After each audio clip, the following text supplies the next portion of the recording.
যদি কেউ কোনো প্রয়োজনে মনে করে যে তার খুবই হার্ডশিপ হয়েছে বা যে কোনো কারণেই হোক এই অ্যাকাউন্ট থেকে সে যদি টাকা তুলে ফেলে তাহলে তার কনসিকুয়েন্সেসটা কি হতে পারে? আচ্ছা, এখানে 18 বছরের আগে you will not be able to take out any money. তোলাই যাবে না, তোলাই যাবে না, ব্যাংক দেবেই না আপনাকে। So you have to keep it দেয়ার।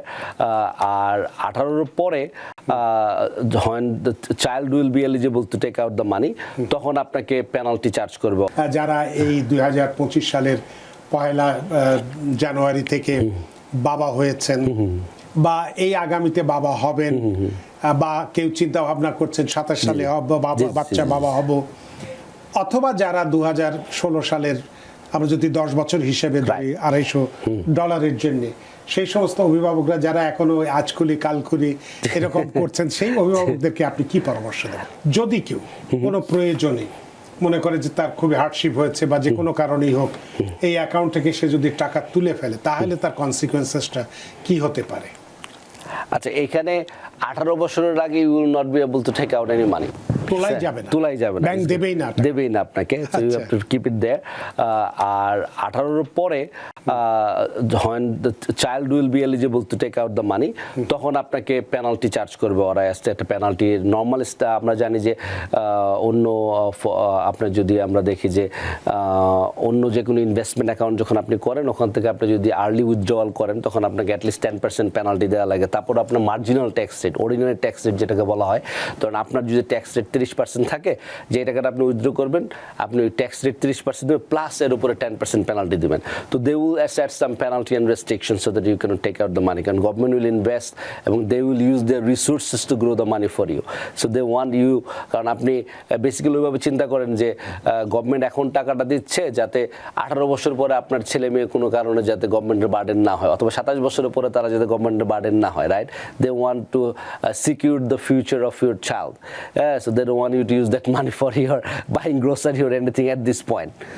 এই ক্ষেত্রে একজন সিপি হিসেবে সর্বশেষ যে প্রশ্ন করতে চাই, ধরুন যারা এই 2025 সালের 1 জানুয়ারি থেকে বাবা হয়েছেন বা এই আগামীতে বাবা হবেন বা কেউ চিন্তা ভাবনা করছেন 27 সালে বাচ্চা বাবা হব, অথবা যারা 2016 সালের আমরা যদি 10 বছর হিসেবে ধরি $250 জন্য, সেই সমস্ত অভিভাবকরা যারা এখনো I will tell them like definitely যত তাড়াতাড়ি সম্ভব আপনি খুলে ফেলেন, কারণ আপনার যদি যেটা বললেন যে ওরা যদি 10 বছরের বেশি বয়স হয়ে যায় বা 16 আগে জন্ম হয়, তাহলে কিন্তু আপনার খুব বেশি দিন আপনি পাচ্ছেন না মানিটা গ্রো করার জন্য। এবং তারা যদি দেখা গেলো 15-তে মানে 25, 24, 23 এর আগে জন্ম হয়েছে, তাদেরকে বলবো যে রাইট ওয়েতে অ্যাকাউন্টটা খুলুন, কারণ $250 যখন আপনার অ্যাকাউন্টে আসবে ইট উইল গ্রো। এটা কিন্তু ডেলের অ্যাকাউন্টে থাকলে আপনার এখানে কোনো লাভ হচ্ছে না, ঠিক আছে? তো আপনি যদি 250 আপনার কাছে আসার পর থেকে it will start growing, right? So আপনি যারা এখনো খুলেন নাই, অনেকেই খুলে নেয় আসলে, এটা হিউজ অ্যামাউন্ট।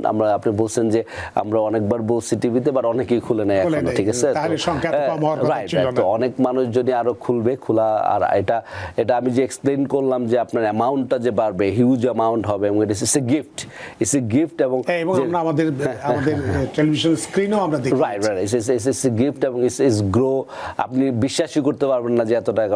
জাস্ট ইমাজিন অনেকেই স্ট্রাগল করে তার ছেলে মেয়েকে কলেজে পাঠাইতে, কলেজে টিউশন ফি থেকে দিবে বা একটা বাড়ি কিনতে গেলে ডাউন পেমেন্ট, আপনি মাসে যদি 400 করে জমা দিয়ে দেন, আপনি এটা গায়ে লাগবে না, আস্তে আস্তে চলে যাচ্ছে। এখন আপনি 18 বছর পরে দেখেন যে আপনার কাছে $200,000 আপনার ছেলের নামে রয়ে গেছে somewhere. $200,000 is gonna be very good start for the down payment for a house or going to any college where they can pay their own, right? So আমি সবাইকে সাজেস্ট করব যে যত তাড়াতাড়ি যদি আপনি না খুলে থাকেন এটা খুলেন, এবং ইটস লাইক আপনাকে আরেকজন ফ্রি মানি দিচ্ছে এবং এটা ফিউচারের জন্য গ্রো হবে। কেন ওয়েট করা, ঠিক আছে? Do it as soon as possible. আপনার 11-12 হলে আপনি ওপেন করে কন্ট্রিবিউট করতে পারবেন, কোনো প্রবলেম নাই। 18 পর্যন্ত আপনি ওপেন করে কন্ট্রিবিউট করতে পারবেন, কিন্তু ওই যে $1,000 যে সিড মানি, যে ফ্রি মানি আর ইউএস গভর্নমেন্ট দিবে সেটা পাবেন না, এবং যে ডেল থেকে যে $250 দিবে সেটাও পাবেন না 11-12 বছর বয়স হলে, যেহেতু সে 10 বছরের উপর হয়ে গেছে। বাট আপনি অ্যাকাউন্ট ওপেন করতে পারবেন এবং আপনি কন্টিনিউয়াসলি 5,000 পর্যন্ত নিজে জমা দিতে পারবেন। আপনি ফ্রি যে $1,000 সেটা পাবেন না, বাট আপনার টাকাটা এই ইনভেস্টমেন্ট অ্যাকাউন্টে গ্রো করতে থাকবে। এটা কিন্তু আমরা জানি যে অনেকেই স্টক মার্কেটে বলবো রবিনহুডে তো আমি অ্যাকাউন্ট করে ইনভেস্ট করতে পারি, আমার ট্রাম্পের কি দরকার। বাট রবিনহুডে যখন আপনি অ্যাকাউন্ট ইনভেস্ট করেন, বেশিরভাগ সম্ভাবনা যে আপনি হয়তো যে টাকা লুজই করবেন, কারণ স্টক মার্কেটে খুব ডিফিকাল্ট টু মেক মানি। এবং যারা স্টক মার্কেট না বুঝে, তো গভর্নমেন্ট যেটা করবে তারা ইএফটি এবং আপনার ইটিএফ যেখানে ওরা কন্ট্রিবিউট করবে, ওরা সিকিউর ইনভেস্টমেন্ট ওরা যাবে এবং ওরা ওদের ইনভেস্টমেন্ট স্ট্র্যাটেজিস্ট আছে যারা এগুলো নিয়ে করবে এবং গভর্নমেন্ট এটার উপর গ্যারান্টেড হিসেবে কাজ করবে, রাইট? এটার জানা যে 100% আপনি এত মিলিয়ন পাবেন বা এত, এটা একটা এস্টিমেট, এটা একটু মোরল লেস হইতে পারে, বাট আপনার টাকা যে একদম জিরো হয়ে যাবে, মাইল চলে যাবে, there is nothing like that. কিন্তু আপনার to answer your question again, 11-12 আপনি কন্ট্রিবিউট ওপেন করতে পারবেন এবং আপনি কন্ট্রিবিউট করতে পারবেন আপ টু 5,000 করে প্রতি বছর।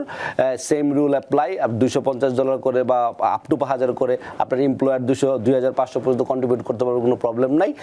জাস্ট আপনি হয়তো আপনার ছেলে 18 হইতে অত অ্যামাউন্ট হবে না, কারণ অলরেডি 11 বা 12 যেহেতু তার আপনার সন্তানের বয়স। অনেক